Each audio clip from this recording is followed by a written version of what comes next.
السلام علیکم ورحمۃ اللہ وبرکاتہ۔ وعلیکم السلام ورحمۃ اللہ وبرکاتہ۔ کیا حال ہے سب کا؟ الحمدللہ۔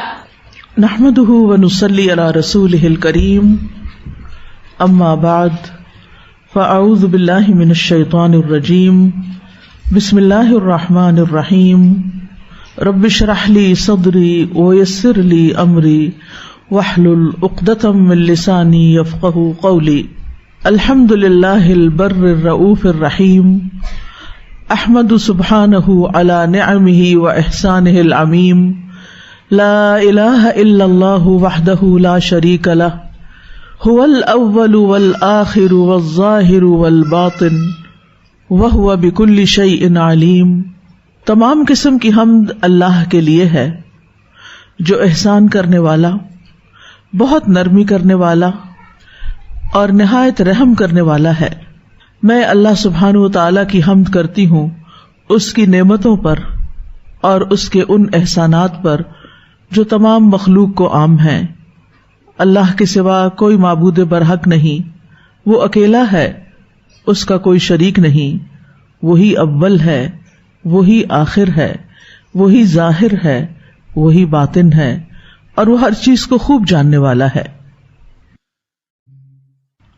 اس سے پہلے ہم آدم علیہ السلام کے قصے میں یہ پڑھ چکے ہیں کہ ابلیس نے آدم علیہ السلام اور ان کی اولاد سے دشمنی کا کھلم کھلا اظہار کیا تھا۔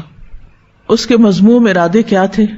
کہ اولاد آدم کو گمراہ کرنا ہے، انہیں سیدھے رستے پر چلنے سے روکنا ہے، ان پر چاروں طرف سے وار کرنا ہے، ان کے لیے برائیوں کو مزین کرنا ہے، انہیں اللہ اور اس کے رسول صلی اللہ علیہ وسلم کی اطاعت سے روکنا ہے، پھر انہیں غلط رستوں کی طرف ہانکنا ہے، اپنی آواز سے گمراہ کرنا ہے، ابن آدم کے مال اور اولاد میں شراکت کرنی ہے، اور اسی طرح کی کچھ اور چیزیں بھی اس نے ٹھان لی کہ اب میں ابن آدم کو بہکا کر ہی چھوڑوں گا اور ان کی کثیر تعداد کو اپنے ساتھ جہنم میں لے جاؤں گا۔ اسی طرح سورۃ النساء میں اس نے کہا لعنہ اللہ وقال لأتخذن من عبادک نصیبا مفروضا۔ اس پر اللہ نے لعنت کی اور اس نے کہا میں ہر صورت تیرے بندوں سے ایک مقرر حصہ ضرور لوں گا، یعنی ہر حال میں ہر جنریشن میں، ہر دور میں، ہر علاقے میں، ہر گروہ میں سے ایک مقرر حصہ اپنے لیے اپنے ساتھ ضرور نکال لوں گا، انہیں اپنا بنا لوں گا، اور اس کے لیے کیا کروں گا؟ وَلَأُضِلَّنَّهُمْ وَلَأُمَنِّيَنَّهُمْ وَلَآمُرَنَّهُمْ فَلَيُبَتِّكُنَّ آذَانَ الْأَنْعَامِ وَلَآمُرَنَّهُمْ فَلَيُغَيِّرُنَّ خَلْقَ اللَّهِ وَمَن يَتَّخِذِ الشَّيْطَانَ وَلِيًّا مِّن دُونِ اللَّهِ فَقَدْ خَسِرَ خُسْرَانًا مُّبِينًا۔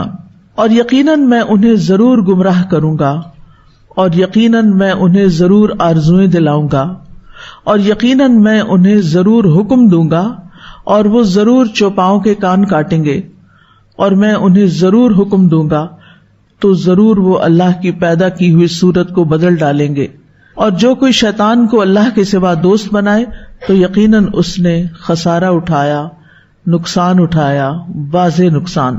سورۃ النساء کی 2 آیتیں ہیں۔ آغاز میں اللہ سبحانہ تعالیٰ نے شیطان مردود پر لعنت کی ہے کہ اللہ تعالیٰ نے اسے اپنی رحمت سے دور کر دیا۔ اب چونکہ اللہ تعالیٰ نے اس کو اپنی رحمت سے دور کر دیا تو اب وہ کس کوشش میں لگا ہوا ہے کہ وہ کیا کرے؟ بندوں کو اللہ کی رحمت سے دور کر دے، وہ اس کوشش میں لگا ہوا ہے، اور اس کے لیے اس نے اپنا پلان، اپنا ایجنڈا کھلم کھلا واضح کر کے بتا دیا ہے کہ اس کے لیے میں کیا کچھ کرنے والا ہوں۔ اسی لیے اس کو کون سا دشمن کہا جاتا ہے؟ کھلا دشمن۔ ایک دشمن وہ ہوتا ہے جو خاموش چالیں چلتا ہے، چھپے وار کرتا ہے، سامنے نہیں آتا، اور طریقوں سے آپ کے اوپر وار کرتا ہے کہ آپ کو پتہ نہیں چلتا۔ لیکن شیطان تو کھلا دشمن ہے، اس نے تو جو کچھ کرنا ہے انسان کے ساتھ وہ کھول کھول کے بتا دیا کہ میں یہ اور یہ کرنے والا ہوں۔ اب کیا انسان کو عقل نہیں کہ جن چیزوں کا اس نے اظہار کیا تھا اور انسان کو پتہ بھی چل جائے اور پھر بھی وہ نہ سمجھے اور پھر بھی وہ اس کے پھیر میں آ جائے اور وہی کرے جو شیطان چاہتا ہے؟ یہ کتنی حیرت کی بات ہے نا. تو سب سے پہلے اس نے کیا کہا تھا؟ لَأَتَّخِذَنَّ مِنْ عِبَادِكَ نَصِيبًا مَفْرُوضًا، کہ میں ایک متعین طے شدہ اور معلوم حصہ لے کر چھوڑوں گا. اب اس کے لیے سب سے پہلے وَلَأُضِلَّنَّهُمْ، میں انہیں ضرور بھٹکاؤں گا، گمراہ کروں گا، علم میں بھی اور عمل میں بھی. عمل کی گمراہی کب آتی ہے؟ جب انسان کا یا تو علم ہوتا نہیں یا پھر درست علم نہیں ہوتا. مثلا آپ کو کسی کے گھر جانا ہے، اب آپ کیسے پہنچیں گے وہاں؟ ہمارا گھر کہاں ہے؟ انسانوں کا گھر کہاں ہے؟ انسٹنٹ جواب ہونا چاہیے تھا. آپ سوچ میں پڑ گئے کہ پتہ نہیں کہاں ہے گھر. اب ظاہر ہے آپ ہاسٹل میں رہتے ہیں تو شاید گھر بھی بھول گئے ہوں، کس شہر میں ہے یا کس علاقے میں. فوری جواب آنا چاہیے تھا، ہمارا گھر، ہماری منزل جنت ہے. اس سے کم کسی چیز پہ راضی نہیں ہونا چاہیے، اس سے کم کسی چیز پہ دل نہیں لگانا چاہیے. دنیا میں جو کچھ ہے یہ ضرورت کا ہے، اور اگر اس سے ضرورت پوری ہو رہی ہے تو اس سے زیادہ اس پر وقت اور مال نہیں لگانا چاہیے. قناعت کے ساتھ اپنے مقصد کے اوپر فوکس رکھنا چاہیے. اب ہم سب جانا چاہتے ہیں جنت میں. اللہ تعالیٰ نے ہمیں جنت میں جانے کا روڈ میپ دے دیا ہے، راستہ بتا دیا ہے کہ کہاں کہاں سے ہو کے جاتا ہے یہ راستہ، اور کتنا مشکل ہے اور کتنا کٹھن ہے اور کتنا تکلیف دہ راستہ، یہ سب کچھ بتا دیا. اب اگر ہمیں اس راستے کا علم ہی نہیں، پتہ ہی نہیں، یعنی دوسرے لفظوں میں وہ راستہ کیا ہے؟ کل میں نے بتایا تھا صراط کا معنی دین. اگر ہمیں دین کا علم ہی نہیں تو اس کا مطلب ہے ہمیں راستے کا پتہ ہی نہیں. تو ہم تو کسی اور راستے پہ چلتے رہیں گے اور سمجھیں کہ شاید ہم ایسے ہی جنت میں پہنچ جائیں، ادھر سے بھی آ جائے گا. دین کا راستہ چھوڑ کے کوئی اور راستہ اختیار کر کے اگر کوئی انسان یہ سمجھتا ہے کہ پھر جنت میں پہنچ جائے گا تو یہ اس کی خام خیالی، یہ اس کی بھول ہے. تو یا تو انسان کو پتہ ہی نہیں، اس نے دین پڑھا ہی نہیں، یا پھر دوسری وجہ کیا ہو سکتی ہے کہ اس نے دین کے نام پر خرافات پڑھی، ایسی چیزیں پڑھی جن کا دین سے تعلق ہی کوئی نہیں، اور وہ سراسر بدعات ہیں. وہ قرآن و سنت کے پیرالل ایک اور رستہ ایجاد کیا ہوا ہے جو اپنی خواہشات اور اپنی عقل اور اپنے خیالات پر مبنی ہے. دین کیا ہے؟ جو کچھ دین میں ہے وہ کہاں سے آیا؟ وحی الہی پر مبنی ہے، قرآن و سنت پر مبنی ہے، اللہ سبحانہ تعالیٰ کی طرف سے آیا. تو جو چیز اللہ سبحانہ تعالیٰ کی طرف سے آئی ہی نہیں اسے آپ دین کہہ سکتے ہیں؟ جو آپ کی عقل نے گھڑ لی، جو آپ کی خواہشات نے گھڑ لی اور اس وجہ سے آپ اس چیز کو لے کے چل رہے ہیں، تو اس کو تو آپ دین نہیں کہہ سکتے نا. کیا خیال ہے؟ کیا فلاسفرز کے اقوال کو دین کہہ سکتے ہیں؟ کیا سائنٹسٹ کی ایجادات کو دین کہہ سکتے ہیں؟ کیا شاعروں کے شعر کو دین کہہ سکتے ہیں؟ کیا ہسٹورینز کی کہانیوں کو دین کہہ سکتے ہیں؟ نہیں، یہ دین نہیں ہے. یا صرف علماء کے اقوال کو جن کی بنیاد قرآن و سنت پر نہ ہو اس کو دین کہہ سکتے ہیں؟ نہیں، اس کو دین نہیں کہہ سکتے. دین تو وہ ہے جو ہمیں اللہ سبحانہ تعالیٰ نے دیا ہے اپنے رسول صلی اللہ علیہ وسلم کے ذریعے، فرشتوں کے ذریعے بھیجا اور کتابوں میں لکھ دیا، پیغمبروں نے پریکٹس کر کے بتا دیا، ان کی زندگیوں کو بھی محفوظ کر لیا گیا. تو دین تو وہ ہے. تو جب تک ہم اس دین کو نہیں پکڑیں گے، کتاب اللہ و سنت رسول ہی، اس کو مضبوطی سے نہیں پکڑیں گے اور اس کے مطابق زندگی بسر نہیں کریں گے تو ہم بھٹک جائیں گے. نبی صلی اللہ علیہ وسلم نے کیا فرمایا تھا؟ میں 2 چیزیں تم میں چھوڑ کر جا رہا ہوں، اگر تم ان کو مضبوطی سے پکڑے رکھو گے تو کبھی بھی گمراہ نہیں ہوگے. اب ایک طرف شیطان لگا ہوا ہے کہ اپنے رستے پہ لے جائے آپ کو، خواہشات کے ذریعے، عقل کے ذریعے، مختلف ہیلوں بہانوں سے، اور دوسری طرف آپ کتاب و سنت کو مضبوط پکڑے ہوئے ہیں تو وہ آپ کو پھسلا نہیں سکتا، ہلا نہیں سکتا. اور اگر آپ نے یہ 2 چیزیں پکڑی ہوئی نہیں نا، یہ 2 مضبوط کنڈے نہیں پکڑے ہوئے، تو پھر وہ آپ کے ساتھ کھیلتا ہے، تو کبھی ایک وادی میں لے جاتا ہے، کبھی دوسری وادی میں لے جاتا ہے. اسی لیے کچھ لوگ بےچارے جن کو صحیح دین کا نہیں پتا ہوتا، وہ کبھی ایک مذہب میں داخل ہوتے ہیں، وہاں سے نکلتے ہیں تو ایک دوسرے میں جا پھنستے ہیں، وہاں سے ایک تیسرے میں جاتے ہیں، اور بھٹکتے بھٹکاتے اگر اللہ چاہے تو پھر ان کو صحیح رستہ بھی مل جاتا ہے، لیکن شیطان ان کے ساتھ کھیلتا رہتا ہے. تو شیطان نے کہا تھا وَلَأُضِلَّنَّهُمْ، یہاں واو قسم کی ہے، لام تاکید کا ہے، نون مشدد ثقیلہ تاکید کے لیے ہے. 3 تاکیدیں، یعنی ضرور با ضرور با ضرور ہر حال میں ان کو اپنی طرف لے ہی جاؤں گا، ان کو بھٹکا کے ہی چھوڑوں گا، ان کے ایمان کو خراب کروں گا، عقائد میں شک پیدا کروں گا۔ تو جب وہ کسی کا عقیدہ خراب نہیں کر سکتا تو پھر وہ اس کو گناہوں کا حکم دیتا ہے، اور جب وہ دیکھتا ہے کہ یہ بندہ گناہ کی طرف نہیں آتا، اسے گناہ سے نفرت ہے، تو پھر وہ ان کو کیا کرتا ہے؟ نیکیوں سے روک لیتا ہے، نیکی کے کام نہیں کرنے دیتا۔ اور اگر اس پر بھی قدرت حاصل نہیں ہوتی تو پھر نیکیوں اور عبادات میں ریاکاری کو داخل کر دیتا ہے تاکہ کیا ہوا ضائع ہو جائے۔ اور اگر ان تمام چیزوں سے بچ جائے انسان تو انسان کے دل میں خود پسندی ڈال دیتا ہے، میں بڑی چیز ہوں، میں بڑا نیک ہوں، میں دوسروں کے مقابلے میں یہ اور یہ اور یہ کرتا ہوں، ان کو تو پتہ ہی کچھ نہیں، میں زیادہ جانتا ہوں، انا خیر منہ، اور اس کے اعمال کو بڑھا چڑھا کے پیش کرتا ہے۔ اور بعض اوقات وہ لوگوں کے ذریعے اس کو دھوکہ دیتا ہے، لوگوں کو کہتا ہے کہ اس کی تعریف کرو کہ تم تو بڑے دیندار ہو، تم تو بڑے انسان ہو، تم تو پتہ نہیں کیا چیز ہو، اور ہم اس تعریف سے دھوکے میں آ جاتے ہیں اور ہم اپنے آپ کو کچھ سمجھنا شروع کر دیتے ہیں۔ ہاں واقعی سارے لوگ اگر کہہ رہے ہیں تو ہوں گے ہی نا، ایسے تو نہیں کہہ رہے، یہ بھی کہہ رہا ہے، وہ بھی کہہ رہا ہے، وہ بھی کہہ رہا ہے، اس کا مطلب ہے میں بہت ہی اچھا ہوں، بہت نیک ہوں، اتنے لوگ مجھے پسند کرتے ہیں، اتنے میرے چاہنے والے ہیں، اتنے میرے فینز ہیں، میری پوسٹ پر اتنی لائکنگز آ جاتی ہیں، میں تو پتہ نہیں کیا چیز ہوں۔ اب وہ سارا کیا کرایا جانا وہ بھی گیا جب عجب دل میں آ جاتا ہے، اور دوسرے ترقی کا سفر رک جاتا ہے، انسان آگے نہیں بڑھ سکتا، انسان کہتا ہے وہ کافی کما لیا میں نے، اب اس سے زیادہ کی مجھے ضرورت نہیں ہے۔ کہتے ہیں نا بعض بزرگ تو پہنچے ہوئے ہوتے ہیں، انہیں نماز کی بھی ضرورت نہیں رہتی۔ یہ کیسے ہو سکتا ہے؟ جس نماز کا نبی صلی اللہ علیہ وسلم نے اپنے فوت ہونے سے پہلے آخری جو حکم دیا اور جس کی فکر کی وہ نماز تھی، وہ ایسے تیسے کیسے معاف ہو گئی اور کچھ لوگوں سے ہو گئی، وہ پیغمبر سے بھی آگے ہیں۔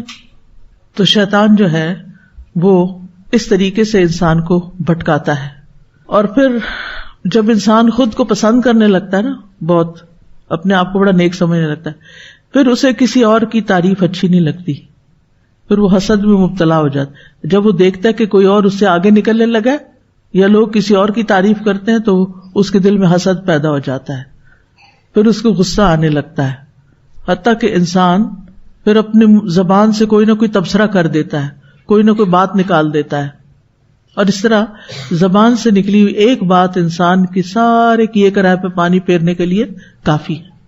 تو ہر درجے پر ہر لمحہ اپنے آپ پہ چیک رکھنے کی ضرورت ہے اور اللہ کی مدد مانگتے رہنے کی ضرورت ہے، اور ہر نماز کی ہر رکعت میں یہ کہنے کی مانگنے کی ضرورت ہے، ایاک نعبد و ایاک نستعین، صرف تیری ہم عبادت کرتے ہیں، اس لیے صرف تجھی سے ہم مدد مانگتے ہیں کہ ہمیں عبادت پر استقامت ہو۔ اہدنا الصراط المستقیم، ایک نماز سے دوسری نماز تک بھی جو کام ہے نا ہمارے، ان سب میں ہمیں سیدھا رستہ دکھا، ہمیں دین پر چلا، ہمارا ہر فیصلہ تیری پسند کا ہو، تیری رضا کا ہو۔ پھر اور کیا کرتا ہے شیطان؟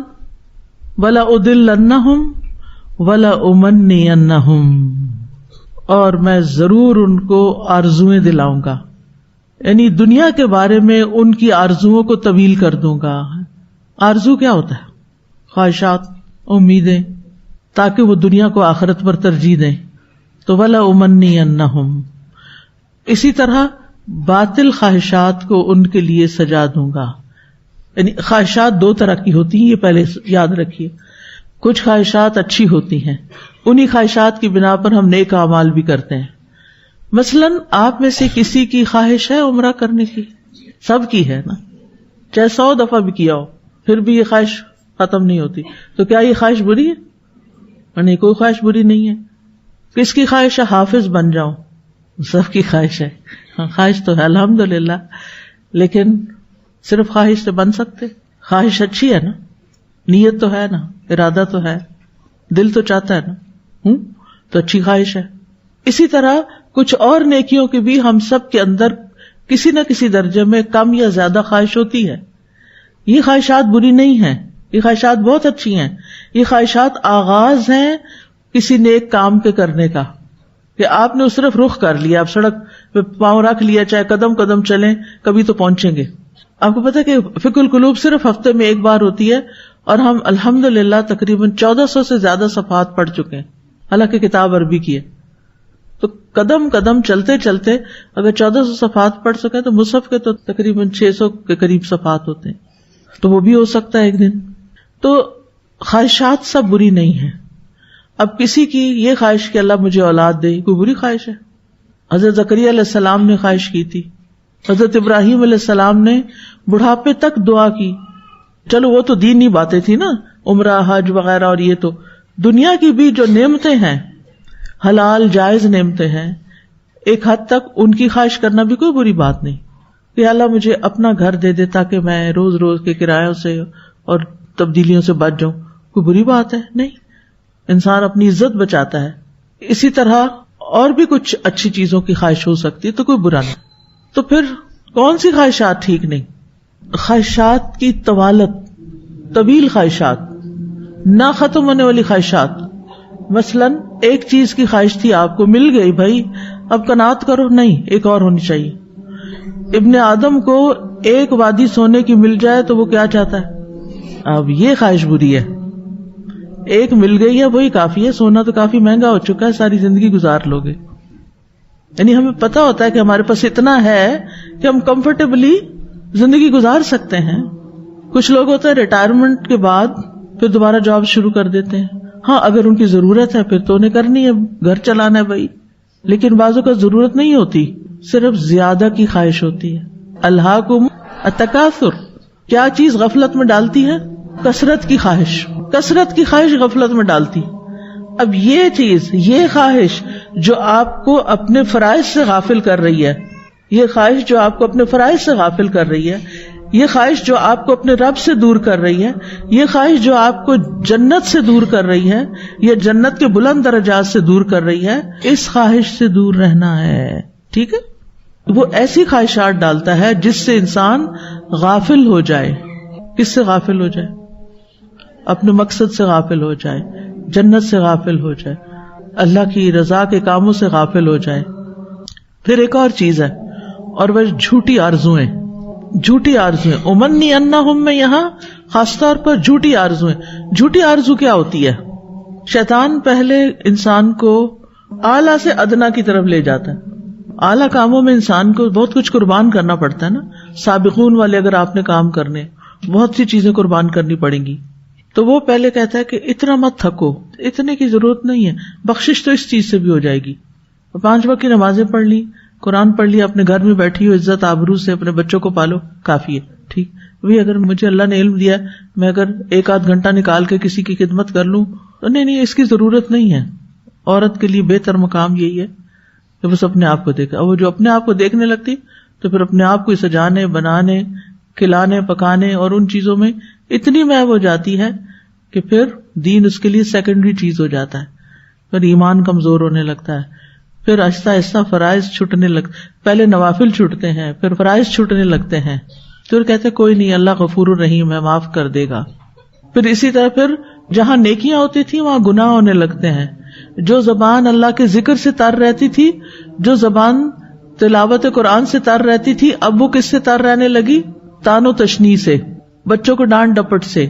جو دل اللہ کی محبت سے بھرا رہتا تھا اب وہ لوگوں کی نفرت سے بھر گیا، کیونکہ یہ بھی میرے ساتھ اچھا نہیں کرتا، وہ بھی اچھا نہیں کرتا، وہ بھی نہیں اچھا کرتا. اور کسی وقت اگر خیال آ بھی جائے یا کوئی ایسی دوست یا کوئی ایسا ساتھی یاد کرائے بھی تو انسان کیا سوچ کے مطمئن ہو جاتا ہے کہ نماز سے سارے گناہ معاف ہو جاتے ہیں. ایک نماز سے دوسری نماز تک. رمضان آ رہا ہے نا، سارے گناہ معاف ہو جائیں گے، میں عمرہ کر لوں گی، میں حج کر لوں گی، لہٰذا میں جو کر رہی ہوں نا ابھی فی الحال میری مجبوریاں، میں نے یہی کرنا ہے. تو اس طرح پہلے صغیرہ گناہوں میں لاتا ہے، پھر آہستہ آہستہ کبیرہ گناہوں کی طرف لے جاتا ہے. اور کبھی شیطان کہتا ہے تم نے کون سا شرک کیا؟ ان اللہ لا یغفر ان یشرک بہ ویغفر ما دون ذلک لمن یشاء. تم بھی بخشی جاؤ گی، اتنی فکر کی ضرورت نہیں، کیونکہ تم نے شرک نہیں کیا تو یہ سارے گناہ تمہارے معاف ہو جائیں گے. کبھی کہتا ہے کہ فکر کی ضرورت نہیں، تمہاری اولاد بڑی نیک ہے، وہ تمہارے مرنے کے بعد تمہارے لیے دعائیں کرے گی. یا یہ کہتا ہے تم اپنے بچوں میں سے کسی کو حافظ بنا لو تو تمہاری بھی معافی ہو جائے گی. کتنے ہی لوگوں کو میں نے دیکھا ہے فرائض کی بھی پابندی نہیں کرتے، کبائر کا ارتکاب کرتے ہیں اور بچوں کو حافظ بنا رہے ہوتے ہیں. کیوں بھائی؟ تاکہ یہ ہماری بخشش کروا دیں، یہ ہماری سفارش کر دیں، ان کی وجہ سے ہمیں تاج مل جائے گا قیامت کے دن. اور بعض بچے باغی ہو جاتے ہیں کہ ہمارے ماں باپ اتنے سیلفش ہیں، خود تو کچھ کرتے نہیں اور ہمیں کہتے ہیں حافظ بن جاؤ، ہم سے محنت کرواتے ہیں. یہ خود کچھ بچوں نے اظہار کیا مجھ سے. تو اس طرح کی چیزیں جو ہیں یہ ہمارے معاشرے میں عام ہیں. تو شیطان جو ہے وہ انسان کو گمراہ بھی کرتا ہے علم اور عمل میں، اور آرزویں بھی دلاتا ہے. اور میں انہیں حکم دوں گا اور وہ جانوروں کے کان کاٹیں گے. بطخ کا مطلب ہوتا ہے کاٹنا، شق، یا پورا کان کاٹ دینا یا کان کا کچھ حصہ کاٹ دینا. تو وہ جانور کی پہچان کے لیے کان نہیں کاٹتے تھے بلکہ ان کو سائبہ اور بحیرہ بنا لیتے تھے، جس کا ذکر سورۃ المائدہ کی آیت نمبر 103 میں آتا ہے کہ وہ اونٹنی کے کان پھاڑ دیتے تھے، اور اسی طرح اوپر تلے بچے دینے والی مادہ جو تھی اس کے ساتھ بھی اسی طرح کچھ سلوک کرتے تھے. تو یہ کیوں کرتے تھے؟ بتوں کے نام پر انہیں چھوڑ دیتے تھے، کان کاٹ کے نشانی کے طور پر کہ پتہ چلے کہ یہ بتوں کے نام پہ وقف ہیں. تو حالانکہ اللہ نے تو انہیں حکم نہیں دیا تھا اس چیز کا. تو یہ خاص عربوں کی عادت ہے. اچھا، اسی طرح کچھ لوگ نشانی کے طور پر سرمے کا وہ لگا لیتے ہیں، کیا تل لگا لیتے ہیں، خاص طور پہ چھوٹے بچوں کو لگاتے ہیں، این یہاں بیچ میں لگایا ہوا ہوتا ہے. کیوں لگاتے ہیں کچھ پتا؟ نظر نہ لگ جائے. کس کی؟ جو بھی دیکھنے والا ہے اس کی نظر نہ لگ جائے. نظر لگ گئی تو کیا ہوگا؟ بچہ بیمار ہو جائے گا، نقصان ہو جائے گا. کیا اس کا علاج ہمیں یہی بتایا گیا دین میں کہ کالا تل تمہیں پروٹیکٹ کرے گا؟ پروٹیکشن کے لیے لگا رہے ہیں. اچھا، آپ ذرا راستے میں دیکھیے گا سڑک پر کچھ لوگوں نے گاڑیوں کے ساتھ پیچھے بمپر کے نیچے کالا پراندہ لٹکایا ہوا ہوتا ہے پروٹیکشن کے لیے. سبحان اللہ. کالا پراندہ آپ کو ایکسیڈنٹ سے بچائے گا کہ کوئی پیچھے سے آنے والا نظر نہ لگائے. اور یہ شیطان کی چالیں ہیں، یہ ابن آدم کے ساتھ دشمنی ہے جس کو انسان سمجھتا ہی نہیں. پروٹیکشن کے لیے کیا کرنا چاہیے؟ اللہ سے مدد مانگنی چاہیے، مسنون دعائیں پڑھنی چاہیے، گناہوں کو چھوڑنا چاہیے کیونکہ گناہ اس پردے کو پھاڑ دیتے ہیں. اسی طرح کچھ لوگ ایول آئی ہوتی ہے نا، ٹرکش بلو آئی جو ہوتی، وہ گھروں میں لٹکائی بھی ہوتی ہے، کبھی اس کی امیج لٹکایا ہوا ہوتا ہے. وہ سمجھتے ہیں یہ ہمیں پروٹیکٹ کرے گا، یہ پروٹیکٹ کرے گا. اسی طرح بعض اوقات جانوروں کے گلے میں کچھ تعویذ وغیرہ لٹکا دیتے ہیں. کچھ لوگ انسانوں کے گلے میں بھی لٹکا دیتے ہیں. سبحان اللہ. وہ لٹکی ہوئی چیز آپ کو بچائے گی؟ کیا کرنا چاہیے اس کو؟ آپ پڑھ کے دم کریں بچے پہ، خود پڑھیں، بچے پہ پڑھیں. یعنی شیطان نے اس طرح انسانوں کے اعمال کو خراب کیا. پھر کیا؟ میں انہیں حکم دوں گا اور وہ اللہ کی تخلیق کو بدل دیں گے. اللہ اکبر. اس میں ایک تو اللہ کی فطرت کو بدلنے کا معنی آتا ہے، یعنی دین یا اسلام ہماری فطرت میں ہے، ہمارے اندر ہے. ہم کہتے ہیں نا یہ فلاں بچہ یا بچی جو ہے یہ فطرت پر ہے، یعنی فطری طور پر اس کو دین کی محبت ہے، اس کو کسی نے سکھائی نہیں، دین سکھایا نہیں. کئی نان مسلم ہوتے ہیں. پچھلے دنوں میں کسی شہر میں تھی، مجھے یاد نہیں شہر کا نام، تو وہاں پر یعنی ہماری کچھ ساتھی تھے، انہوں نے ایک خاتون کو لے کر آئے جو انگلینڈ سے آئی ہوئی تھی. تو کہا کہ اس کو مسلمان کرنا ہے تو آپ اس کو مسلمان کر دیں. تو میں نے اس سے پوچھا کہ تم کیوں مسلمان ہونا چاہتی؟ کہتی مجھے اسلام اچھا لگتا ہے.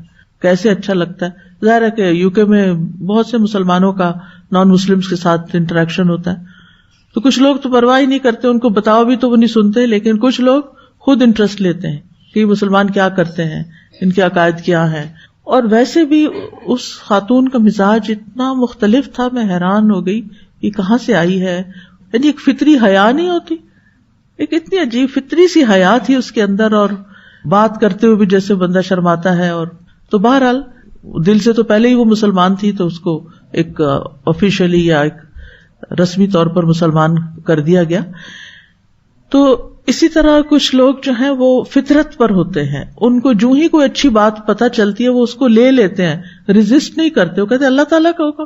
اچھا، نبی صلی اللہ علیہ وسلم کے زمانے میں بھی کچھ لوگ جو تھے وہ دین فطرت پر تھے، وہ شرک نہیں کرتے تھے. کیا کہتے تھے ان کو؟ حنفاء. وہ دین حنیف پر تھے، دین فطرت پر تھے، وہ شرک نہیں کرتے تھے، وہ شرک کرنے والوں سے بری ذمہ تھے.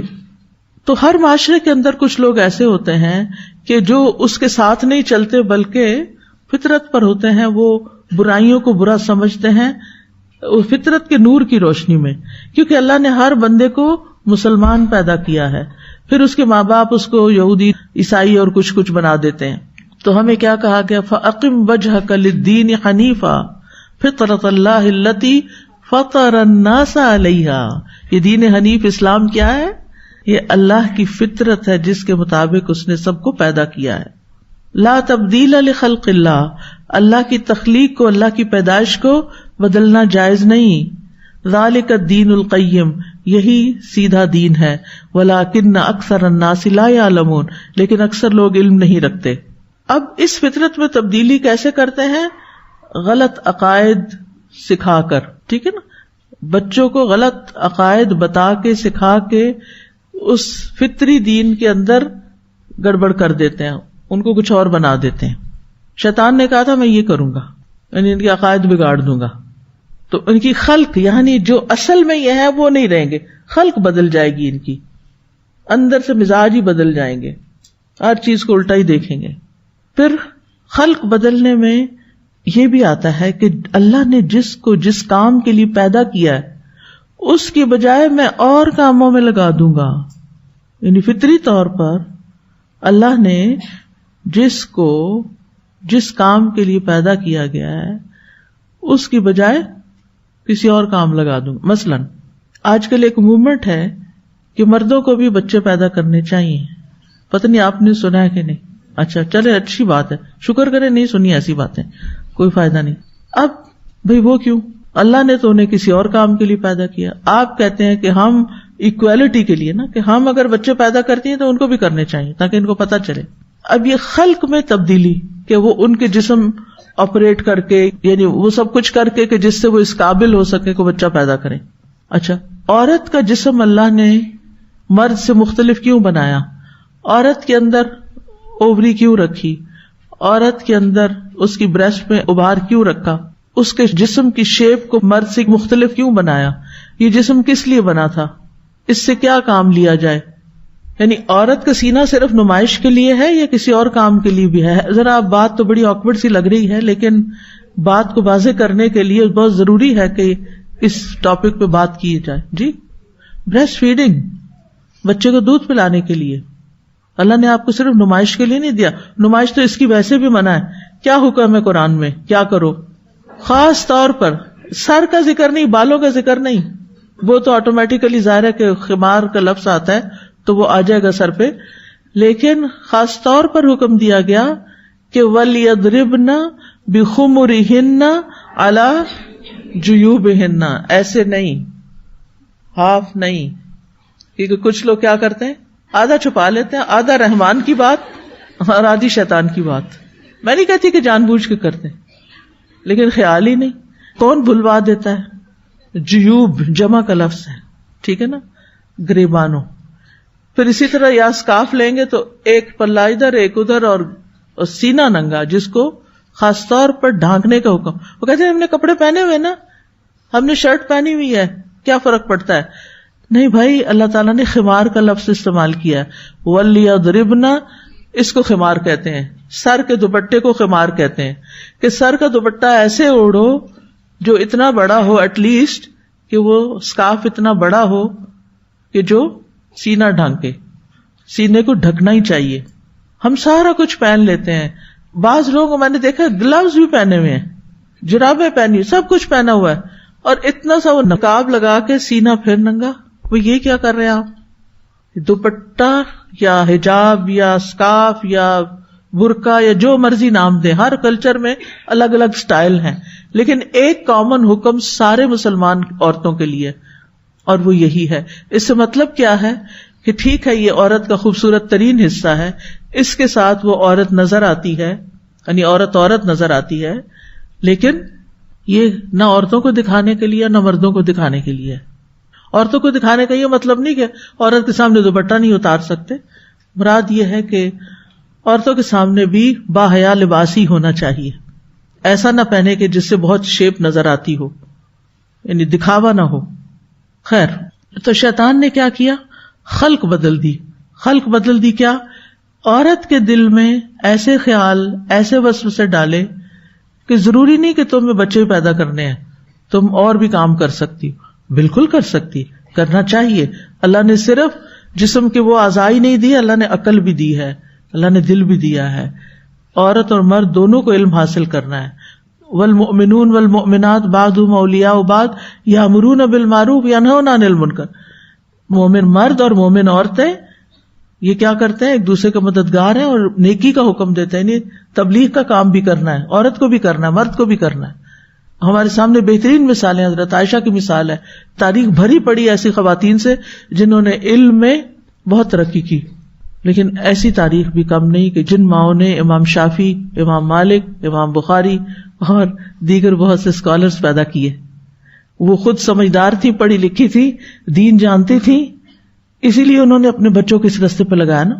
بہرحال تو یہ خلق میں ایک تبدیلی، یعنی کہ وہ ٹرینڈز چینج ہو رہے ہیں، مائنڈ سیٹ تبدیل ہو رہا ہے کہ نہیں ہم اس کام کے لیے نہیں، ہم سے یہ مت ایکسپیکٹ کرو، یہ ہمارے لیے نہیں ہے.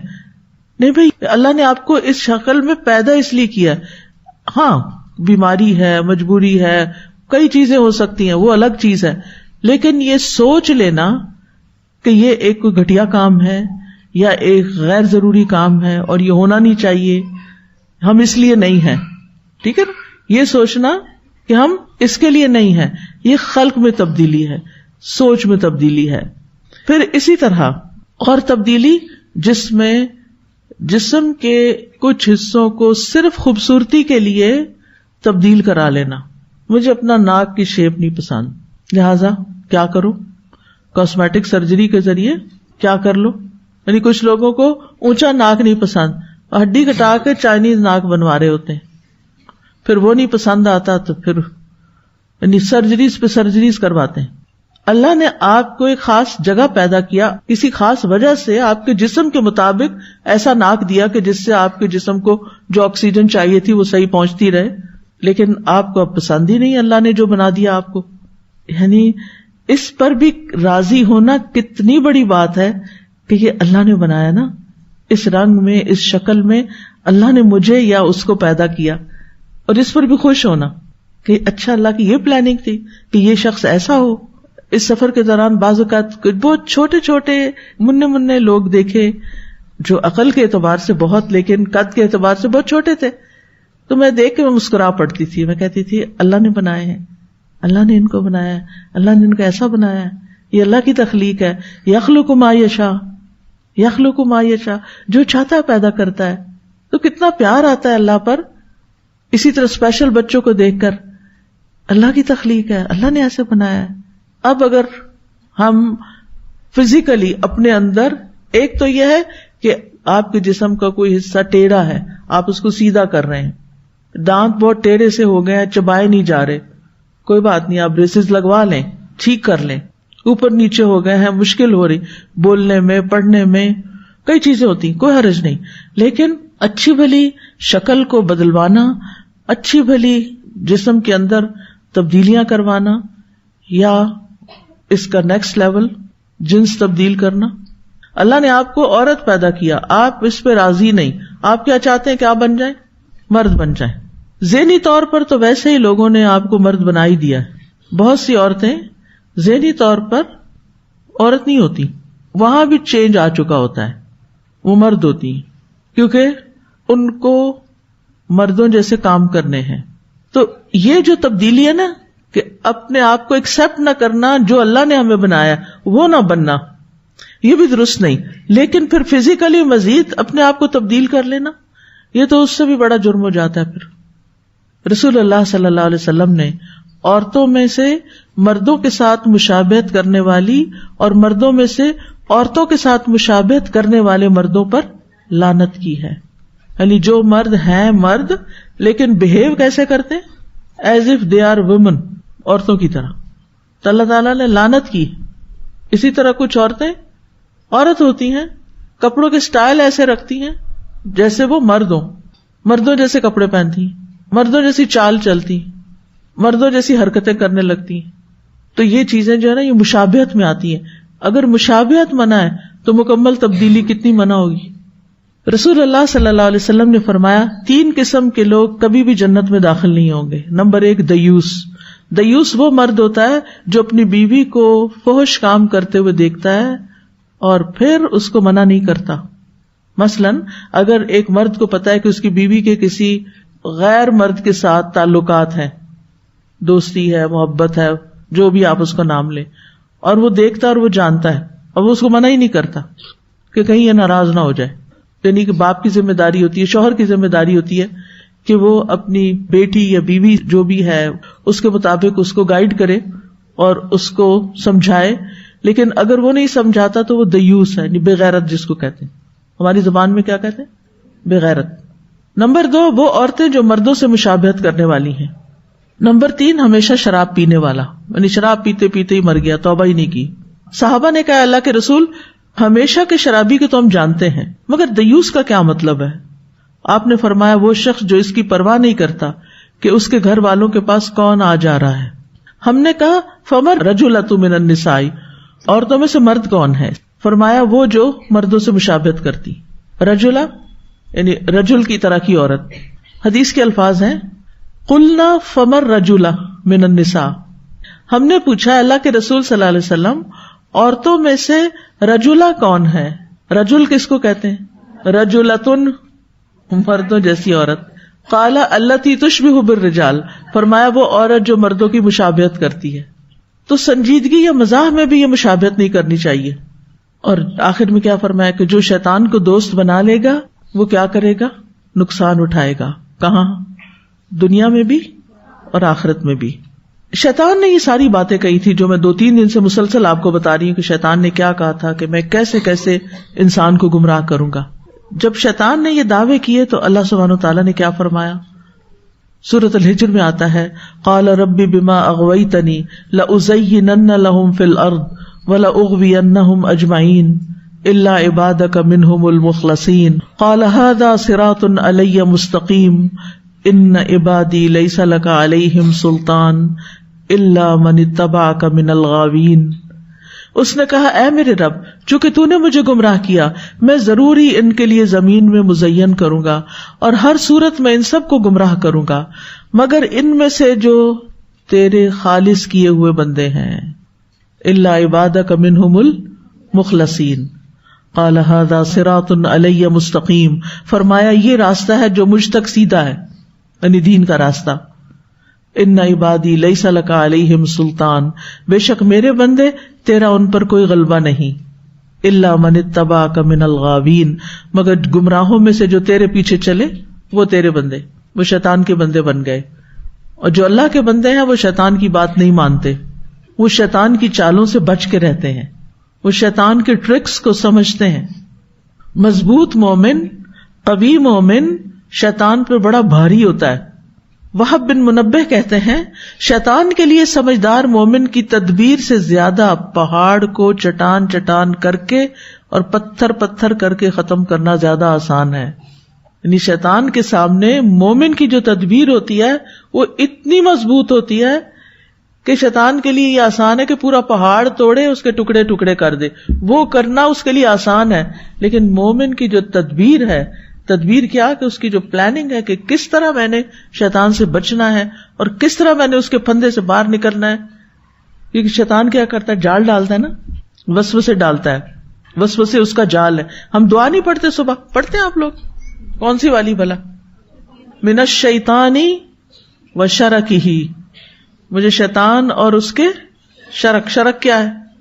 جال. اس کے جال سے مجھے بچانا. یعنی ہے دور لیکن وہ آپ کے دل میں خیال ڈالے گا برے کام کرنے، غلط سوچ کا خیال پہلے تو ڈالتا ہے نا شیطان.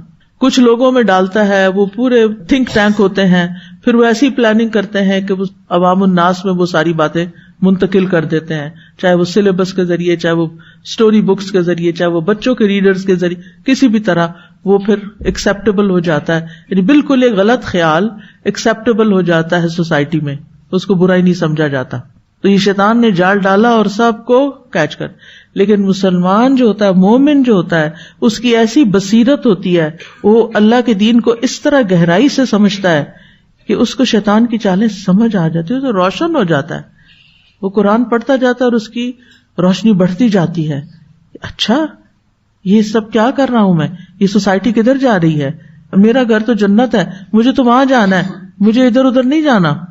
تو جب کوئی مومن عقل مند اور سمجھدار ہو تو وہ شیطان کے لیے پہاڑ سے زیادہ بھاری، لوہے سے زیادہ سخت ہوتا ہے، اس کا اس پہ بس ہی نہیں چلتا. اسی طرح حدیث میں آتا ہے رسول اللہ صلی اللہ علیہ وسلم نے فرمایا مومن اپنے شیطان کو اس طرح تھکا دیتا ہے جس طرح تم میں سے ایک آدمی سفر میں اپنے اونٹ کو تھکا دیتا ہے. یعنی شیطان ایک چال چلتا ہے ناکام، دوسری چلتا ہے ناکام، تیسری چلتا ہے ناکام، یہ تو بندہ ہاتھ ہی نہیں آتا، تھک مر جاتا ہے، مومن اس کے ہاتھ نہیں لگتا. لیکن کچھ ایسے ہوتے ہیں کہ بہت سی چیزوں میں تھکا کے پھر ایک چیز میں ڈھیلے پڑ جاتا ہے، وہ وہیں سے آ جاتا ہے، پھر وہاں سے کہاں لے جاتا ہے. اور بعض نیک لوگوں سے تو شیطان بھاگتا ہے. حدیث میں آتا ہے، صحیح بخاری کی حدیث ہے، رسول اللہ صلی اللہ علیہ وسلم نے فرمایا اس ذات کی قسم جس کے ہاتھ میں میری جان ہے، اگر شیطان بھی کہیں راستے میں تم سے مل جائے، یعنی حضرت عمر سے فرمایا تھا آپ نے، قسم کھا کے، اللہ کی قسم کھا کے کہ اگر شیطان بھی کہیں راستے میں تم سے مل جائے تو جھٹ وہ راستہ چھوڑ کے دوسرا راستہ اختیار کر لیتا ہے، کسی اور راستے پہ چل پڑتا ہے کہ عمر آ رہے ہیں، عمر سے اتنا ڈرتا ہے رضی اللہ عنہ. انتہائی سچے انسان تھے نا، مخلص انسان تھے، خالص انسان تھے، ظاہر و باطن ایک جیسا تھا، پھر بھی نفاق سے ڈرتے تھے. حضرت عمر کی سیرت پڑھتے رہا کریں. اب آپ دیکھیے کہ یہاں تک تو تھی اس کی چالیں، اب اگر کوئی شخص اس کی پیروی اختیار کر لیتا ہے تو اس کا انجام کیا ہے؟ جو جنت کا رستہ چھوڑ کر شیطان کا رستہ اختیار کر لیتا ہے، اس کے پیچھے چل پڑتا ہے، اینڈ کہاں ہوگا؟ قال فالحق والحق اقول لأملأن جہنم منك وممن تبعك منهم اجمعین. فرمایا پس یہ حق ہے اور حق بات ہی میں کہتا ہوں، یقیناً میں ضرور جہنم کو تجھ سے اور ان سب سے جو ان میں سے تیری پیروی کریں گے بھر دوں گا. جہنم بھر دوں گا. جہنم کتنی گہری ہے؟ ایک دفعہ نبی صلی اللہ علیہ وسلم اپنے ساتھیوں کے ساتھ بیٹھے ہوئے تھے کہ ڈھم کی آواز آئی کہ کوئی پتھر گرا ہے. آپ نے فرمایا تمہیں پتہ ہے یہ کس چیز کی آواز تھی؟ یہ ایک پتھر تھا جو آج سے 70 سال پہلے جہنم میں پھینکا گیا تھا، آج طے میں جا کے گرا ہے. کتنا نیچے ہوگا آپ پتہ، اگر آپ 3rd فلور پہ بھی کوئی چیز پھینکے تو، اور پتھر پھینکے تو کتنی دیر میں پہنچتا ہے؟ چند سیکنڈ میں. تو 70 سال میں کتنے سیکنڈز ہوں گے اور کتنی تیزی سے وہ گر رہا ہوگا. امیجن کریں ایک ایسا کنواں جو بالکل اندھیرا ہے اور بہت گہرا ہے، بہت گہرا، بہت، اور آگ سے بھرا ہوا ہے. اس میں جانا آسان ہے؟ آج اگر چند خواہشات کو ہم کنٹرول کر لیں، اگر لوگ ہمیں نہ بھی پسند کریں کوئی بات نہیں، ویسے ہوتا نہیں ہے یہ بھی ایک بہت بڑا دھوکہ ہے شیطان کا، یہ بھی شیطان کی چال ہے. شیطان آپ کے دل میں یہ خیال ڈالتا ہے کہ اگر تم نے اللہ کی اطاعت کی، تم نے حجاب کر لیا، تم نے نمازیں اپنی پڑھی، تو پھر یہ تمہارے جو باس ہے نا یہ ناراض ہو جائیں گے. پچھلے دنوں ایک ڈاکٹر ملی تو وہ کہنے لگی کہ میں اپنے کام کے دوران نماز نہیں پڑھ سکتی کیونکہ مجھے چھٹی نہیں ملے گی، مائنڈ کرتے ہیں. یعنی مقصد اس کا یہ تھا. بات یہ کہ ہم جا کے بات بھی نہیں کرتے، ہم دوسرے کو سمجھاتے بھی نہیں کہ یہ میں مسلمان ہوں، میرا یہ ریلیجس فریضہ ہے، مجھے پڑھنی ہے. اور ویسٹ میں نے دیکھا ہے کہ آپ صرف بتائیں ان کو، بلکہ جس وقت آپ جابس کی ٹرمز اینڈ کنڈیشن میوچلی طے کر رہے ہوتے ہیں، اگر اس وقت بھی آپ ان کو بتائیں کہ مجھے اتنا ٹائم چاہیے ہوگا تو پہلے سے ہی طے ہو جاتا ہے، مسئلہ نہیں ہوتا. لیکن اگر چلو کہیں مسئلہ ہے بھی، اگر نہیں بھی ہے یا نہیں وہ الگ بات ہے، لیکن جو وہ ہمارے اندر خیال ہے نا ایک شیطان کا ڈلا ہوا، وہ کیا ہے؟ یہ مجھے پسند نہیں کریں گے، میری ترقی نہیں ہونے دیں گے. تو ہو سکتا ہے کہ یہ جگہ ہی نہ آپ کے لیے سوٹیبل ہو اور آپ کو اللہ تعالیٰ اس سے بہتر جگہ دے دے جہاں آپ کی بہت زیادہ ترقی ہو جائے. تو اس طرح کی خوف دلاتا ہے شیطان.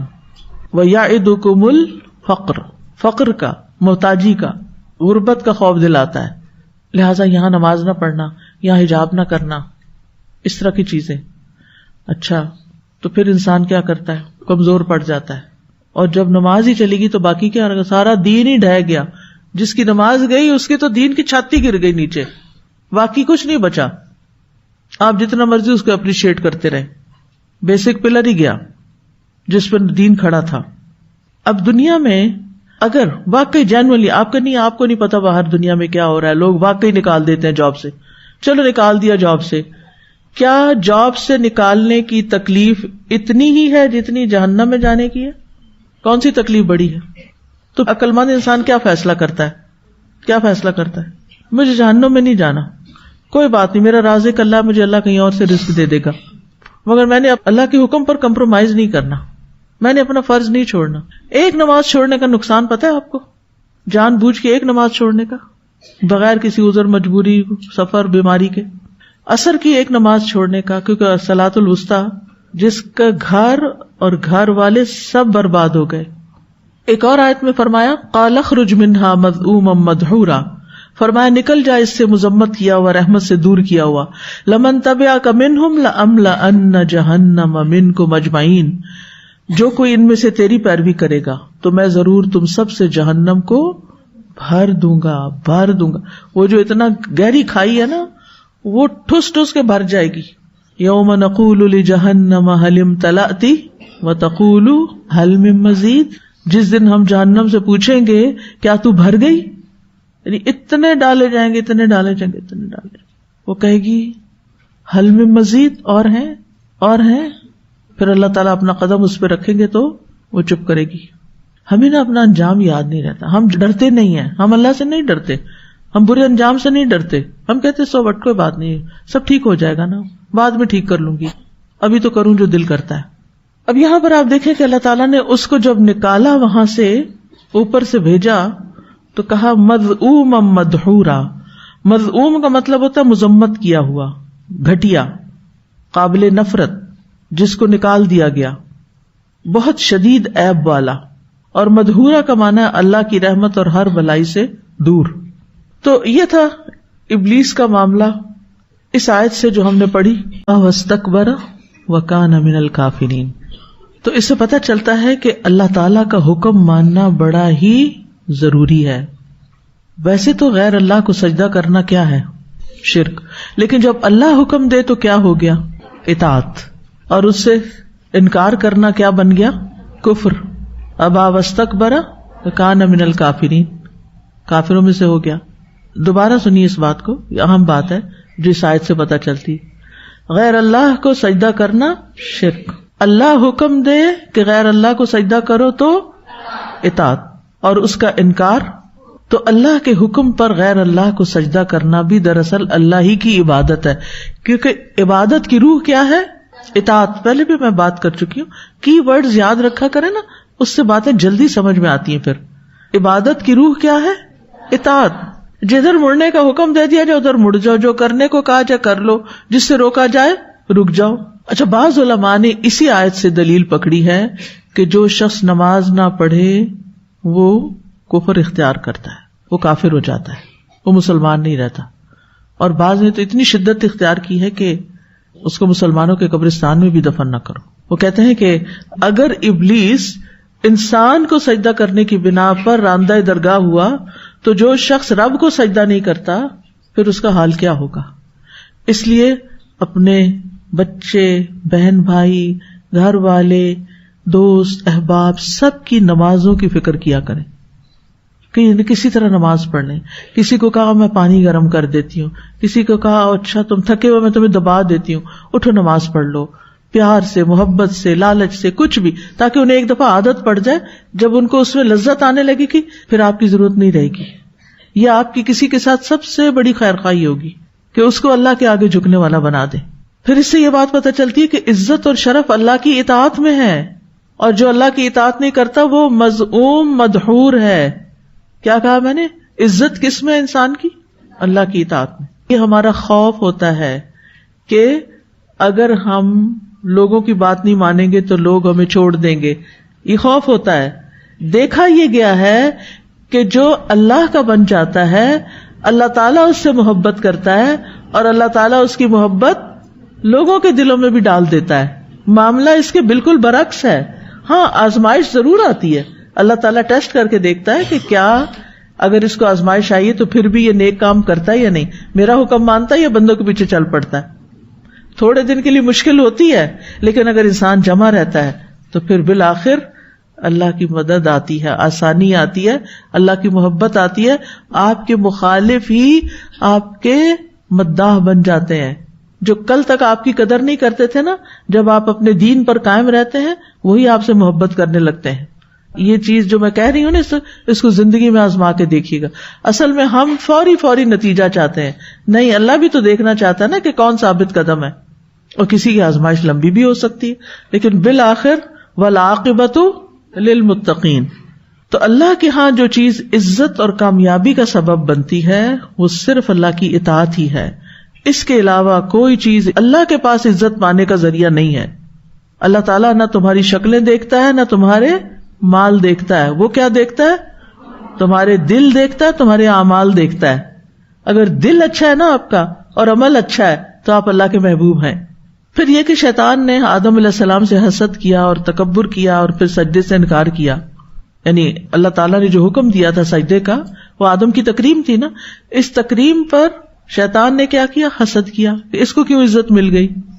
ہمارا بھی ٹیسٹ کیا ہوتا ہے, ہمارا بھی امتحان کہاں سے ہوتا ہے کہ اگر ہم سے زیادہ کسی کو عزت مل جائے, کسی کو مال مل جائے, اولاد مل جائے, نعمتیں مل جائیں, تو پھر ہم بھی کیا کرنے لگتے ہیں؟ رشک. اچھی بات ہے, ایک آواز آئی ہے رشک. زیادہ تر لوگ تو کیا کرتے ہیں؟ حسد کرتے ہیں. اچھا ہو سکتا ہے کہ آپ کہتے ہو نہیں میں تو کسی سے حسد نہیں کرتی. اچھا مثلا ایک چھوٹی سی مثال دیتی ہوں. آپ امتحان قریب تھا, آپ نے اپنی دوست کے ٹیسٹ کی تیاری کروائی, اپنی بھی کی اس کی بھی کروائی.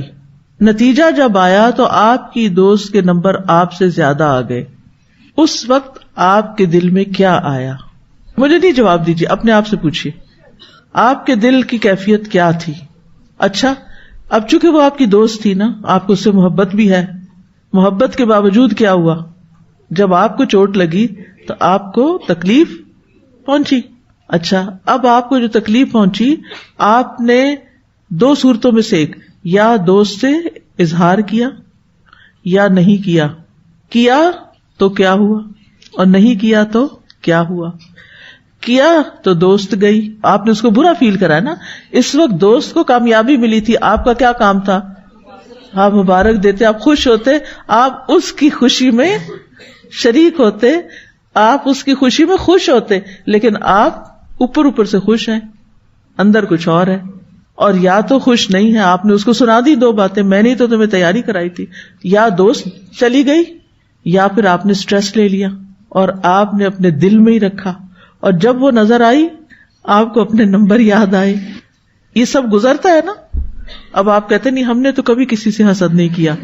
اللہ سبحانہ وتعالیٰ ایسی بہت سی سچویشنز میں ہمیں ڈالتا ہے تاکہ ہمارا امتحان لیتا رہے کہ ہمارے دلوں کا حال کیا. یہ دل آزمائے جاتے ہیں. یہاں کیا ہے, آپ یقین کریں کہ یہ حسد جو ہے نا, یہ اتنی بری بیماری ہے. یہ دشمنوں کے ساتھ کم, دوستوں سے زیادہ, قریبی لوگوں سے زیادہ, بہن بھائیوں سے, محبت کرنے والوں میں آپس میں. کتنی تکلیف دہ چیز ہے نا یہ شیطان کی ڈالی ہوئی, یہ شیطان کی سنت ہے. یعنی جس سے ہمیں محبت ہوتی ہے, حتیٰ کہ میں نے دیکھا ہے کہ میاں بیوی کے اندر حسد ہوتا ہے. اگر دونوں کھڑے ہیں نا کہیں خدا حافظ کرنے کے لیے, تو اگر مثلاً کسی نے میاں کی تعریف کر دی تو بیوی تکلیف میں آ گئی, بیوی کی کر دی تو میاں انسیکیور ہو گیا. ہے نا یہ چیزیں؟ تو نہیں کہتے نہیں ہمارا دل بہت صاف ہے, یہ سب کچھ رکھ کے اندر, یہ سب کچھ ہے اندر, پھر بھی کہتے ہیں ہم سب ٹھیک ہے, اسے نکالنا پڑے گا. اور پریکٹس کر کے دیکھیں, اپوزٹ چل کے دیکھیں, خوش ہونا سیکھیں. آپ کے سارے غم, سٹریس, پریشانیاں, ڈپریشن سب کچھ باہر نکل جائے گا. آپ اتنے ریلیکس, اتنے کام ہوں گے, اتنا مزے کی زندگی بسر کریں گے, آپ سوچ ہی نہیں سکتے. طریقہ آنا چاہیے آپ کو کہ ان چیزوں کو باہر کیسے نکالنا ہے. ایک تو قرآن ہیلر ہے, قرآن شفا ہے. انسان کو جب بڑے مقاصد مل جاتے ہیں نا, بڑی چیزیں نظر آنے لگتی ہیں, پھر یہ چیزیں بہت چھوٹی ہوتی ہیں. اچھا مثلا میں اپنا علاج کیسے کروں اگر میرے ساتھ یہ سچویشن آ جائے کہ مثلا میں نے کسی کی مدد کی اور وہ مجھ سے آگے نکل گیا, میں پتہ کیسے سوچوں گی؟ میں کہوں گی الحمدللہ, شکر ہے وہ آگے نکلا کہ میری وجہ سے اس کو فائدہ پہنچا, اور وہ جو کر رہا نا اس کا ثواب مجھے پہنچے گا. اس کا ثواب کس کو ملے گا؟ بعض اوقات ایسے ہوتا ہے نا, ایک ٹیچر ہے, اس نے قرات سکھائی ایک اسٹوڈنٹ کو, اب اسٹوڈنٹ کی قرات زیادہ مشہور ہو گئی, اسٹوڈنٹ جو وہ آگے نکل گیا. اب استاد کہتا ہے سکھایا تو میں نے تھا, مجھے لوگ پوچھتے نہیں, اس کی سب تعریفیں کر رہے ہیں. اب استاد کو چین کیسے آئے؟ میں نے ہی تو سکھایا تھا. ثواب کس کے پاس جا رہا ہے؟ مجھے ہی تو مل رہا ہے، میں کتنی خوش قسمت ہوں. بالکل آپ کا نظریہ ہی بدل جائے گا اور آپ اس کو دیکھ کے خوش ہوں گے. آپ اس کو دیکھ کے خوش ہوں گے. الحمدللہ میری کوشش کامیاب ہوئی، میری کوشش کامیاب ہوئی. اللہ نے مجھے توفیق دی کہ میں ایسے اسٹوڈنٹس تیار کر سکوں جو مجھ سے بھی بہتر کام کرے، جو مجھ سے بھی آگے نکلے. ہے نا مزے کی زندگی؟ اب یہ آپ کی چوائس ہے، آپ نے کیا سوچنا ہے. پہلی بات سوچنی ہے یا دوسری سوچنی؟ اچھا، بعض ماں باپ بڑے دکھی رہتے ہیں. کس بات پہ؟ ہم نے بیٹی کو پڑھایا، ہم نے اس کی اتنی یونیورسٹی کی فیسیں دی، ہم نے اس کے ساتھ سارا کچھ کیا، دیکھو لے گئے دوسرے. اب وہ بیٹی جو ہے وہ ساس کی تو بڑی خدمت کرتی ہے، اس کی بڑی تعریف کرتی، میرا حال نہیں پوچھتی، مجھے فون بھی نہیں کرتی. یہ خیال بھی کیسے ٹھیک ہو سکتا ہے؟ الحمدللہ جس رب نے مجھ سے یہ کام لیا، جس نے مجھے توفیق دی کہ میں یہ سب کچھ کر سکی، اور آج وہ کہیں اور کسی جگہ کسی اور کے چمن کا درخت بن کے پھل پھول لا رہی ہے، تو دور بیٹھ کے بھی میں خوش ہوں. اب سوچیں اگر وہ وہاں نہ ہوتی اور آپ ہی کے زیر سایہ ہوتی، آپ ہی کو پکا پکا کے کھلاتی رہتی، تو کیا یہ چیز آپ کو بہت خوش کرتی؟ نہیں، آپ دن رات غمگین رہتے کہ ابھی اس کی شادی نہیں ہوئی، ابھی اس کا گھر نہیں بسا. انسان جو ہے نا، اسی لیے وَلَا تَجِدُ أَكْثَرَهُمْ شاکر، کسی حال میں شکر گزار نہیں، کسی حال میں شکر نہیں کرتا. لیکن خوش بھی صرف شکر والے ہی رہ سکتے ہیں کہ ہر چیز میں نعمت کا پہلو ڈھونڈ لیں، اور یہ وہی ڈھونڈ سکتا ہے جو آخرت کو سامنے رکھتا ہو. آگے کیا ملے گا، وہاں کیا ملے گا. پھر یہاں سے تکبر کا معنی بھی سمجھ میں آتا ہے کہ لوگوں کو حقیر سمجھنا. اس نے کیا کہا تھا؟ انا خیر منہ. تو ذرا برابر تکبر پر بھی وعید آئی ہے. ایک حدیث میں آتا ہے نا کہ ایک جملہ انسان ایسا بولتا ہے کہ جو اس کی تباہی کا سبب بن جاتا ہے. اس کی مثال ابلیس کا یہ جملہ ہے، انا خیر منہ. اس نے انا خیر منہ کہا، وہیں سے اس کا زوال شروع ہو گیا. 4 ہلاک کرنے والے کلمات ہیں. انا خیر منہ، فرعون نے کہا تھا الیس لی ملک مصر، قارون نے کہا تھا انما اوتیتہ علی علم عندی، میں یہ مال علم کی وجہ سے دیا گیا ہوں جو میرا علم ہے. اور نحن اولو قوہ، جو ملکہ سبا کے ساتھی تھے. ایک اور بات یہ کہ حق کو قبول کرنے سے تکبر کرنے میں انسان کی تباہی اور ہلاکت ہے. ابا واستکبر، قوم نوح نے بھی یہی کیا. واسروا واستکبروا استکبارا، فرعون اور اس کی قوم کا عمل بھی یہی تھا. تکبر صرف ایک ہستی کے لیے ہے، اور وہ کون ہے؟ اللہ رب العزت. العز ازارہ والکبریاء رداؤہ. تکبر ذلت کا باعث ہے. اہل جہنم کی واضح علامات ہیں. وہ جنت کہتی ہے مجھ میں مسکین لوگ آئیں گے، اور جہنم کیا کہتا ہے؟ میرے اندر ظالم اور متکبر آئیں گے. حسد کی مذمت یہاں ملتی ہے، اور حسد کی ابتدا ابلیس سے ہوئی. ابن قیم کہتے ہیں کفر کے 4 ارکان ہیں، تکبر، حسد، غضب اور شہوت، اور یہ دین کو موڑ دینے والی صفت ہے. دین کے داعیوں کو خاص طور پر حسد سے بچنا چاہیے، جو دین کی طرف بلانے والے ہیں، اور اس کے لیے دعا بھی کریں. قل اعوذ برب الفلق من شر ما خلق ومن شر غاسق اذا وقب ومن شر النفاثات فی العقد ومن شر حاسد اذا حسد. اتنی ساری چیزوں میں سے حسد کی بیماری سے پناہ، اور حاسد کے شر سے پناہ. تو شراب اور جوئے کی طرح حسد اور تکبر بھی حرام ہے. ہم شراب نہیں پیتے، ہم جوا نہیں کھیلتے، لیکن ہم تکبر میں مبتلا ہو جاتے ہیں، اپنے آپ کو بڑی چیز سمجھنے لگتے ہیں اور حسد کرنے لگتے ہیں.